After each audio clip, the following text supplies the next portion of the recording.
to know how to live the way God intended? Then this podcast series is tailor-made for you. David Taverner asks Bible expert Mike Beaumont why Jesus spoke about living God's way using parables.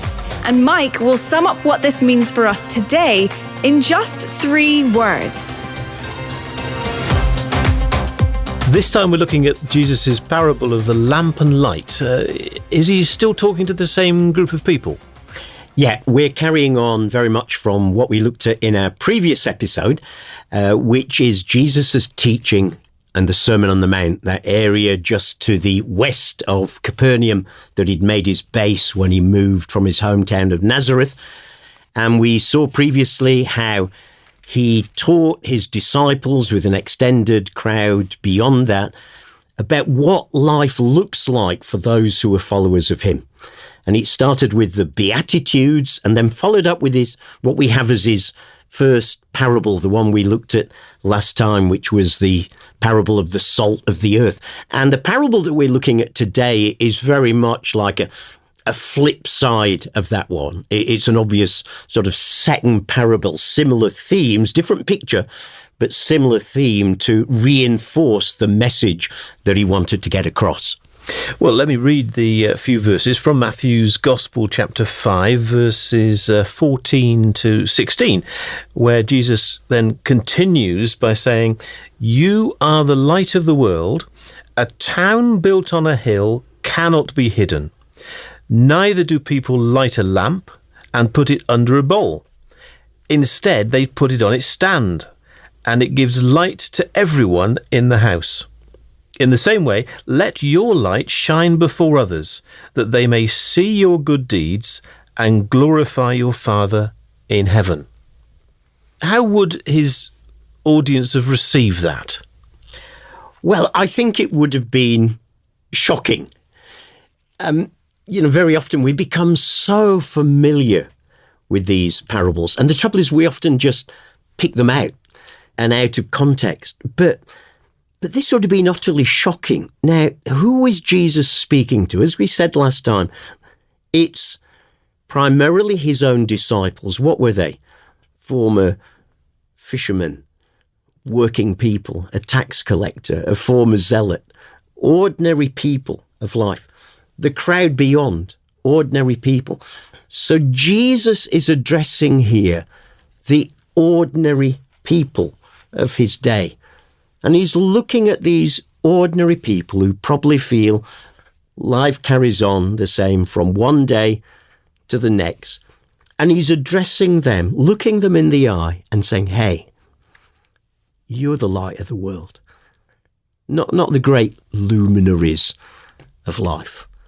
Not the great Herod family who rule over us. Not the emperor in Rome. Not the TikTokers of the day, if there were such a thing. No, it's not those. Do you want to know who's the light of the world?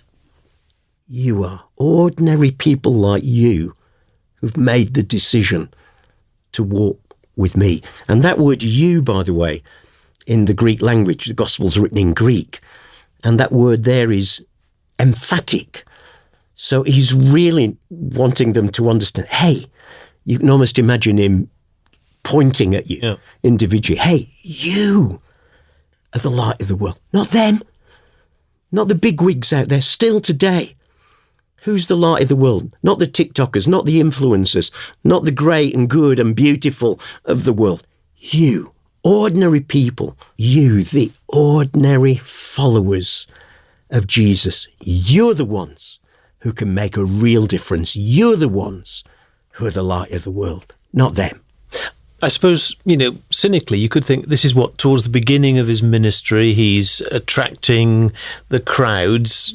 Could he not have just been sort of bigging them up to make them feel good about themselves? Oh, he could have done, except he's just told them all the Beatitudes about, the ones who are blessed are poor in spirit and those who mourn and so on. So he didn't start well if he was doing that, did he?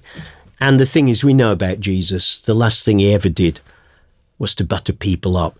This is not buttering up. This is speaking truth. And of course, it would have been so shocking But if you think about it, so encouraging. What, little me? Little me? God says, I can make a difference. I'm only a housewife. I'm only a carpenter. I'm only a fisherman. I only work on the production line at work. I only work in an office. I'm only a nurse. Yeah, you, emphatic, you, ordinary people like you, but here's the secret. If you will let me be king in your life, and you will say yes to everything I lead you into, just watch this space. You can be the light of the world. You can be the one who bring influence and transformation. So he's saying something similar to you are the salt of the earth. He's saying the same thing in a slightly different way. Absolutely. Very common Jewish method of teaching. Say it once, say it twice, slightly different. Because few of us get it first time, do we?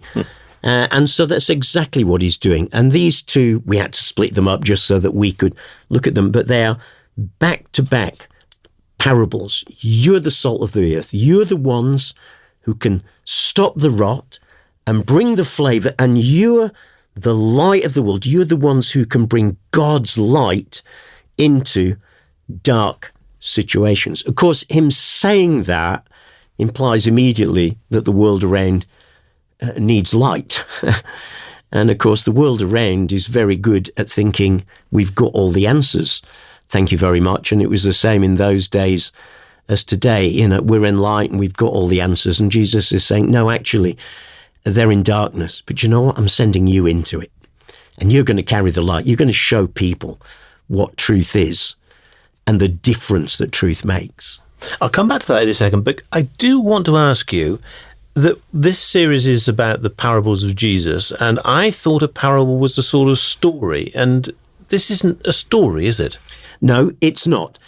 And that's because we've perhaps become fairly narrow in our understanding of parable and thinking it's always a story.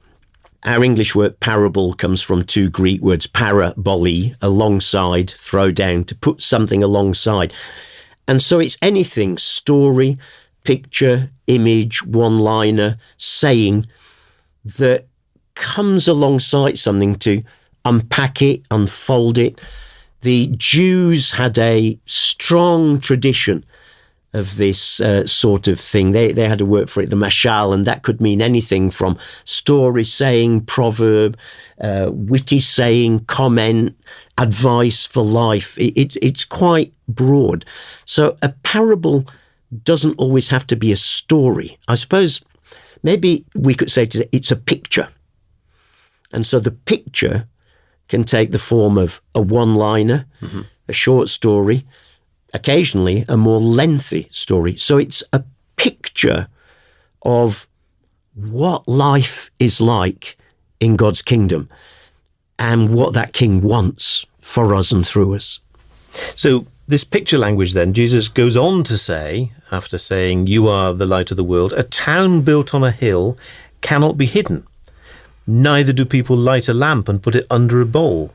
Instead, they put it on a stand. It gives light to everyone in the house. I mean, there's another picture here. Yeah, it's almost like a picture within a picture within a picture, isn't it? All about light, of course, and not letting light be hidden, which is what lies behind all of these. So a city set on a hill can't be hidden. Well, they would have instantly known what that was. Capernaum is up on the northern shore of the sort of harp-shaped Sea of Galilee. And as they look down towards the south and east, over on the east side of the Sea of Galilee were the cities of the Decapolis, those Greek cities. And they lived sort of Greek life in the midst of the Jewish nation. They were party towns, if I can put it that way. And so the lights burned all night.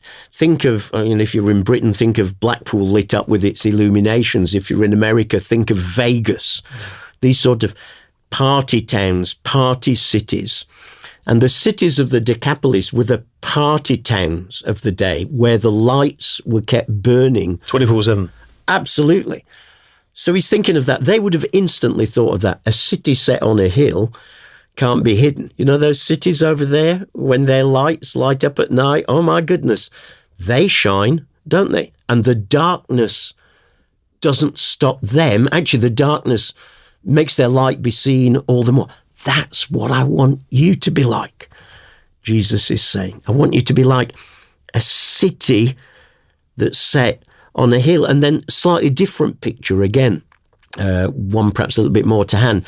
A lamp. No one would light a lamp and put it under a bowl. Now, the lamp there, he's thinking of those little handheld clay lamps. Oh, yeah. That were hollow, and you poured oil in the top and then put a wick down a spout, lit the wick, and the wick drew up the oil from within the lamp, and you could hold it within your hand. And people would light several of these and put them on little stands all around the house at a high level to light up the home at night. And Jesus is saying, come on, you know when you light your little lamps at night, do you light it and then immediately like put it under a bucket or something? No, of course not. What do? You light it and you put it on its stand, on its ledge, we might say, around the house. Why? And then it gives light. The whole purpose of the lamp is to give light. That's what I want you to be. I want you to be followers who let the light, my light, not your light, because we don't have any light of our own, do we? Light is not for hiding, I think is what he's saying here. And just like in the previous parable, you know, salt is not for keeping in the salt cellar or in the jar. It's for getting out there and doing its work. Equally, light is not for hiding. And light doesn't need to be hidden because light doesn't need to be afraid of the darkness. I mean, what is darkness? Darkness doesn't exist, does it? It's just the absence of light. And the minute you bring light into darkness, actually, that's when light does its best work.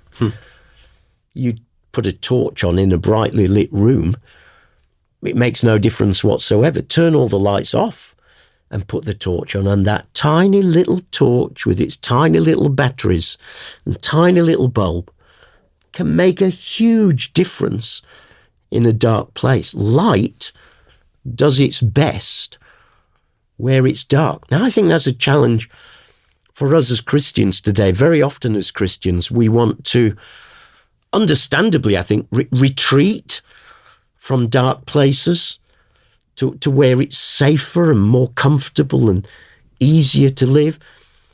But Jesus is saying, I want you so close to me so that you can get equipped and go into those dark places with your little lamp, confident that even your little lamp will make a difference in a dark place. Light is not for hiding, and light does not need to be afraid of the darkness. So, church, Christians, stop your hiding. Stop hiding your light under a bushel. Let it get out there and do what it's designed to do. You've obviously made a very important point that this light is not from within us. It's not us. Absolutely. You know, Christianity is very clear that this is not some sort of internal light. This is not self-illumination. This is not self-understanding. The light is very much reflected light.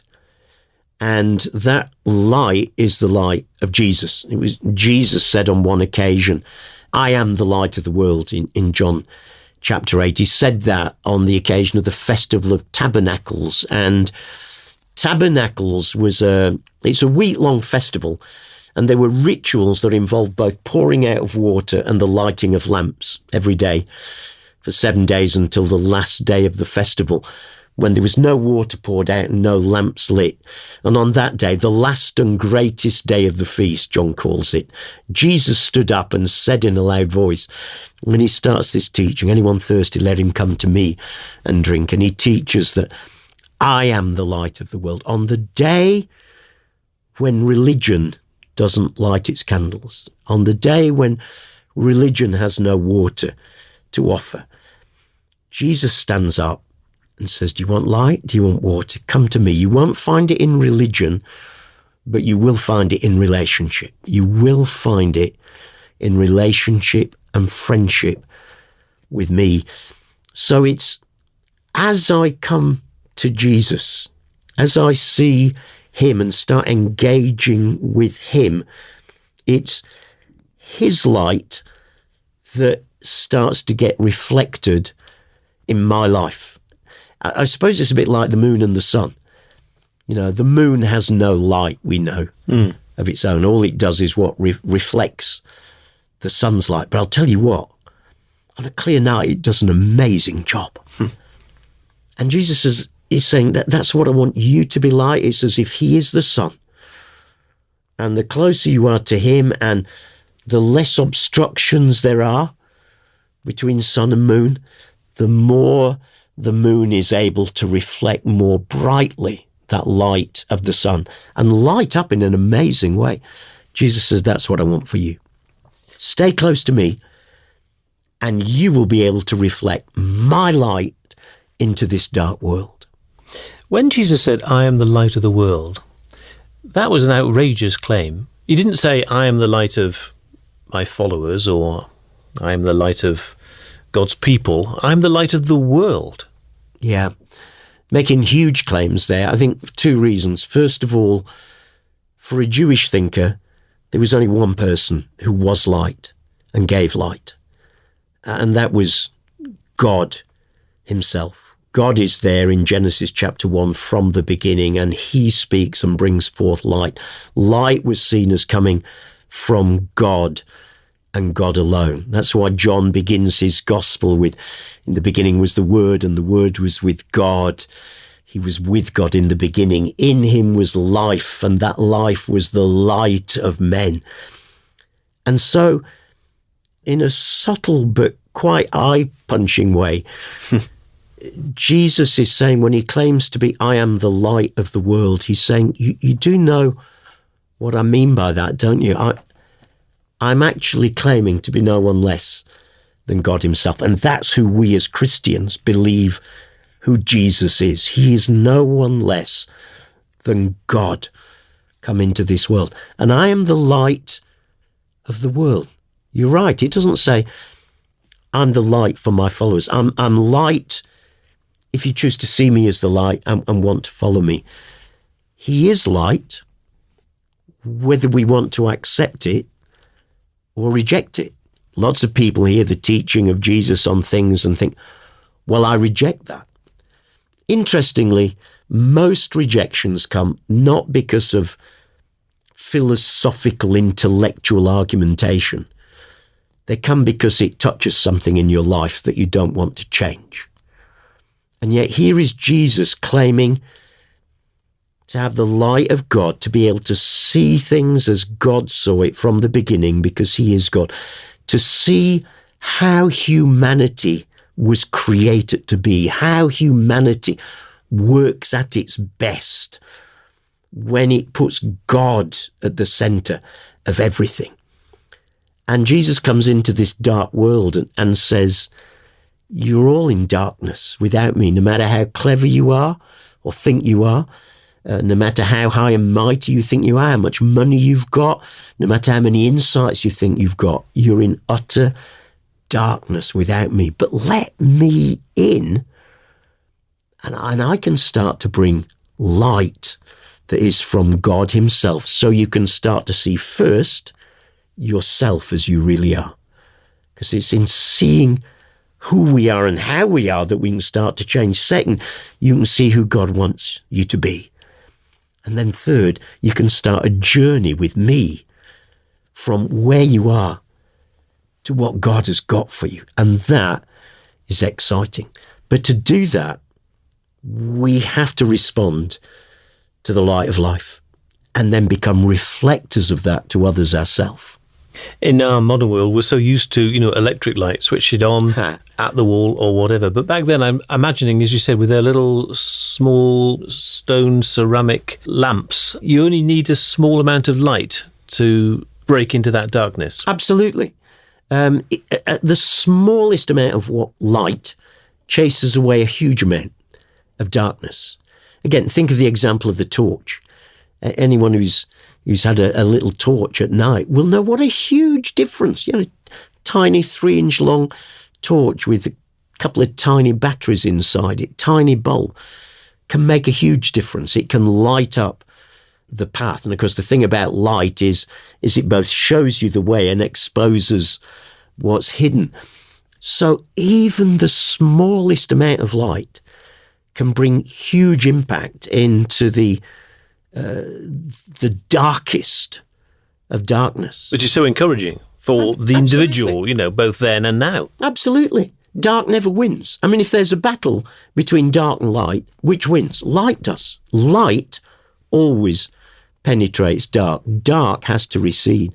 And I think Jesus is encouraging us that both as individual followers and as churches, that we don't need to be afraid to let our light shine. We don't need to be afraid that, but if I let my light shine, I might be swamped by the darkness. Hey, well, listen, you'll almost certainly get pushback at times. That goes for sure. You might not win every single battle. But I tell you what, light ultimately always overcomes darkness. And we as Christians, I think particularly in the 21st century West, need to stop hiding and start letting our light be seen. I've been so encouraged by reports that have come out from organizations like the Bible Society about the quiet revival that's happening, a whole reawakening of young people, Generation Z, who are hungry and who are searching for God. The secularistic atheism of the end of the 20th century that felt it had all the answers and all the solutions has been shown to be utterly failing. And young people have seen through it. And so churches across the country, across the nations, are finding young people literally turning up at their doors because they are looking and they're eager. Why at a time like this would Christians want to hide a light under a bushel? Why on earth would you want to switch off the lights on your city? Let your light be seen. Light is not for hiding. There are people out there actually looking for answers, looking for solutions, looking for the way forward in life. And your job as light is not to have all the answers for them. It is to lead them to Jesus. He's the one who's got the light. He's the one who has an answer to every situation in life, no matter how complex it might be.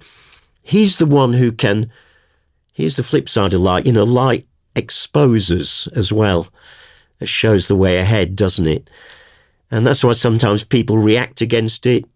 Sometimes when we pick up a stone in the garden, find those little bugs scurrying away. They hate the light. They want to find darkness again. And light does that. It exposes what's hidden. But here's the great thing with God. When God shines his light into our life to expose something, it's never for our harm.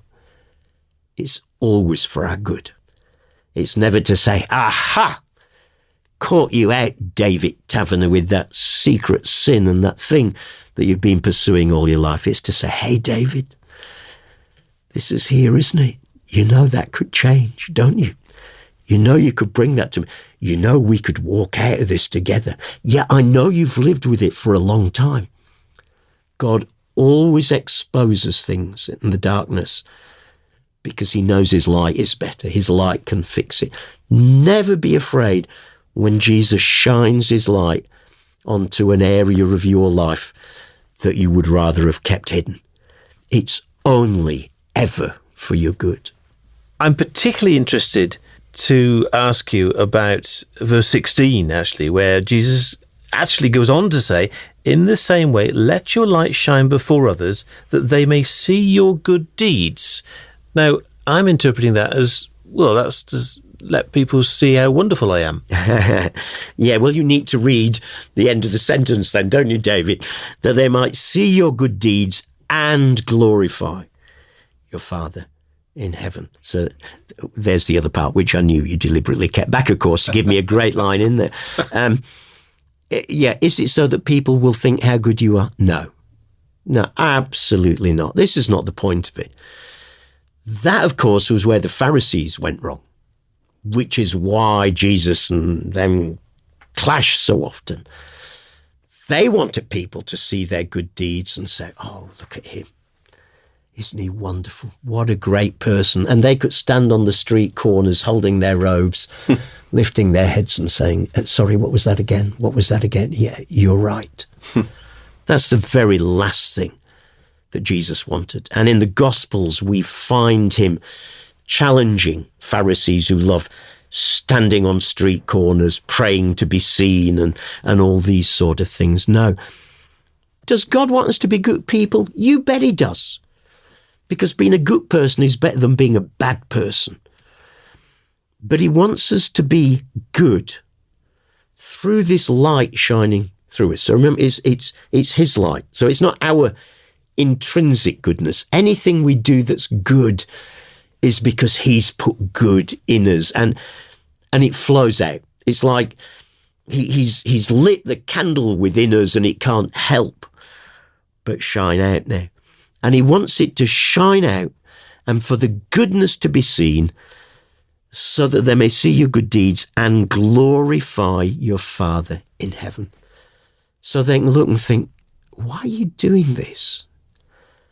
And our answer is, I'm doing it because I love Jesus, and this is what he tells me to do. Or when they say to us, hey, you're a really good bloke for doing that. Well, that's kind of you. But actually, no, I'm not a good bloke. I'm just a very ordinary bloke like you. But I'm doing it because God's done something in my life, and I want to pass on the good stuff that God's put into me. So this is all about letting your salt be seen from last session, letting your light be seen, and it all being so that God gets glory, so people can discover God for themselves and know who he is. In fact, the Message paraphrase of the Bible puts it like this: you'll prompt people to open up to God. Hey, I like that. I like that. I mean, the Message is one of those paraphrases that can be exceptionally loose with the text at times. So we have to be careful with it. But that's a really good summary. Could you just read that again? Yeah. You'll prompt people to open up to God. Yeah. You'll prompt people to open up to God. And the text doesn't actually say that. I think it's what it means. You know, it wants people to get a God awareness, we might say. Do you know what? That's the first step for many people in the West, getting a God awareness. I think the vast majority of people in the West these days believe in something. They just don't know what the something is. And so what we're doing by living a Jesus life, being salt, being light, is letting something of him be seen in the way it makes a difference to ordinary life. So it opens them up to God, opens them up to God consciousness, makes them think about God. And we can then take them on a journey, as Jesus took these disciples on a journey. So you've made it clear that the way Jesus speaks, he's often making one point, one main point. So what's his one main point this time? Oh, I think his main point would simply be what we've called this episode, shine your light. Don't hide it. Don't be afraid. You've got something to give in this dark world. The darkness can't overcome you. This is not Star Wars, a touch-and-go battle between good and evil. The light always wins. Don't be afraid of the darkness. Come on, believers. Come on, church. Shine your light.